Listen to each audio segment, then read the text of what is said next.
morning, students. I am Dr. Bala Ruby, Assistant Professor in the Department of Economics. So, students, in today's class, we are going to discuss about cost.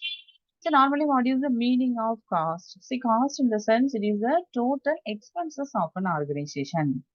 See, now you want to produce a commodity. What are the basic expenses it needs? Basically, if we want to produce any commodity, first we need basic raw materials because with the help of these raw materials alone, we can produce all the finished product. So, can you give me any example for this raw material? Say, now you want to produce a shoe, or you want to produce a purse, or you want to produce a slipper. Now, what are the raw materials you need to produce this shoe or slipper or purse, whatever it may be? What are the basic raw material? Basically, we need some leather. Similarly, we need some thread. Apart from these basic raw material, we need land, labor, capital as well as organization. So, the expenses for the purchase of these basic raw materials plus all the remuneration for these factors of production. What are the remuneration for these factors of production? The remuneration for this land is rent because if we are using another person's land means surely we must pay some rent amount. At the same time, if you take a laborer, we must give some wages. And if you see capital, we must give some interest. Or the remuneration for this organization is a profit. So these includes the expenses of an organization. So whenever we are producing any product, these are the general expenses. So it is the main cost which is incurred by an organization. So cost in the sense it is the addition of all the expenses incurred by an organization. And here cost has been mainly classified into two types. One is short-run cost and another one is long-run cost. Again, in this short-run cost, it has been classified into three types. One is total cost, second one is marginal cost, and the third one is average cost. First, let us concentrate on the first type, that is total cost. So, total cost in the sense it is the actual expenses which is incurred in the production process. So, within a given level of output, what are the total expenses we are having? This is the total cost. So in this total cost, normally we include both implicit cost as well as explicit cost. So implicit cost in the sense it is the expenses and the explicit cost in the sense some of the cost we are using only for record purpose. That cost is considered as the explicit cost. At the same time, some costs we cannot mention in this account book or for the recording purpose. These costs are considered as the implicit cost. Then one more thing here, total cost includes both the total fixed cost as well as variable cost. So here TC is equal to TFC plus TVC. What is TC? What is TFC? And what is TVC? So TC in the sense total cost. TFC, total fixed cost. So what is the meaning of total fixed cost? Mean when output change, some cost remains constant. See, for example, if you take building cost, see only in the initial stage we are constructing a building. So during a short period of time, we can use the same building. See, nearly 5 years or 6 years, we can use the same building. So it remains constant in the short run. Similarly, you are purchasing some machinery in the starting of the business. So you can use the same machinery for 5 years or 6 years. So here, whenever output increases, this type of expenses remains constant. After 5 years or 6 years only it varies because after 5 years or 6 years, surely it leads to some maintenance cost. So in the short run, there is a possibility of some fixed cost and TBC in the sense total variable cost. So variable cost in the sense when output change, this cost also change. This type of cost is considered as the total variable cost. So total cost is the addition of total variable cost and total fixed cost. Then come to the next one, average cost.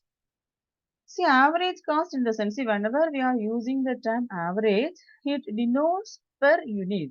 So average cost in the sense, it is the expenses per unit of cost of production. It is the per unit cost of production. So what are the expenses for producing a single product? That is average cost. So this average cost has been calculated by dividing total cost as well as output. So AC is equal to TC divided by Q. Here AC in the sense average cost, TC total cost, Q output. Then come to the marginal cost. See, marginal cost in the sense it is the increment in the total cost. So how a total cost increases or what are the increment in the total cost? This is known as marginal cost. Then in this diagram, we have a clear idea between the total fixed cost as well as total variable cost. So in the x-axis, we measure the output, y-axis, we measure the cost. TFC line, it denotes the total fixed cost. So here, when output increases, this cost remains constant. Therefore, the shape of this curve is a horizontal straight line. Then if you see this total variable cost, the shape is inverse your shape. Listen very carefully. Total variable cost shape is inverse your shape. It begins from the origin. Why it begins from the origin? Because the reason is when output is 0, this cost also 0. Because when there is no production means there is no possibility of this variable cost. So it begins from the origin. After that, when output increases, this variable cost also increases. So the shape is inverse your shape. It begins from the origin. Then if you see the TC curve means that is the total cost curve. It also the same inverse S-shape curve. It begins from the starting point of the total fixed cost curve. What is the reason for that? Because it is the addition of total fixed cost as well as the total variable cost. So the if you see the gap between this total cost as well as total variable cost, it remains constant because in between these two lines there is a gap for this total fixed cost. Then if you discuss about this average fixed cost curve, mainly this average fixed cost curve has been calculated by the ratio of total fixed cost as well as output. So AFC is equal to TFC divided by Q. So TFC in the sense total fixed cost, Q output. And if you draw this average fixed cost curve, always it is a rectangular hyperbola. Actually, it looks like a convex curve. What is the difference between this rectangular hyperbola curve and this convex curve? See, actually, if we extend this average fixed cost curve to x-axis as well as y-axis, it never intersects the x-axis and y-axis. Therefore, this shape is considered as a rectangular hyperbola. Then come to the average variable cost. See, average variable cost is the ratio of total variable cost and quantity. So, TVC divided by Q. Total variable cost divided by output. And the shape of this average variable cost is U-shaped cost curve. Why it is U-shape? Because initially when we increase the output, average cost reduces. Average variable cost as well as average cost reduces.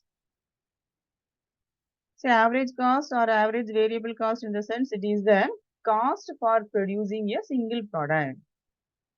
So after certain period, when output increases, this cost remains constant. After that also, if we increase the output, this total cost increases or the average cost increases after a certain period. So the shape is U-shaped cost curve.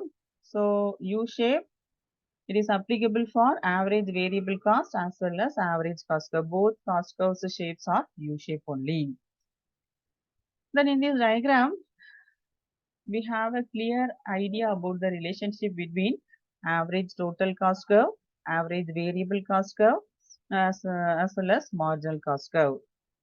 So in the x-axis, you measure this output. In y-axis, you take the cost. See, first you draw this average fixed cost curve. So in the previous slide, we have discussed the shape is rectangular hyperbola. Then you draw the average variable cost. It is U-shaped cost curve. Then you draw average total cost curve. See, it is average total cost, not total cost curve. So average total cost curve shape also the same U shape, because it is the addition of average variable cost and average fixed cost. Then you draw a marginal cost curve. See, whenever you draw marginal cost curve, you should be very clear, because always marginal cost curve passes through the minimum point of average variable cost as well as the minimum point of the average total cost curve. So you have to very clear, whenever you draw this marginal cost curve, it passes through the lowest point of the average variable cost as well as average total cost. Then we will discuss about the long run cost curve. See, if you see this long run average cost curve, in the x-axis you measure the output, in y-axis we measure the cost. See, if you see this LAC, that is long run average cost curve, see the shape is U shape only, but compared to the short run average cost curve, it is something envelope curve. And in this long run average cost curve, again there are some small short run average cost curves also. And here we can see the relationship between long run average cost curve as well as long run marginal cost curve. In the x-axis, we measure the output. Y-axis, we measure the average as well as marginal cost. So long run average cost curve shape is U shape. Then long run marginal cost curve shape is also U shape, but it should pass us through the lowest point of the average cost. So these are the important points I want to share with you in today's class. Thank you, students. The remaining aspect we will discuss in the next class. Thank you.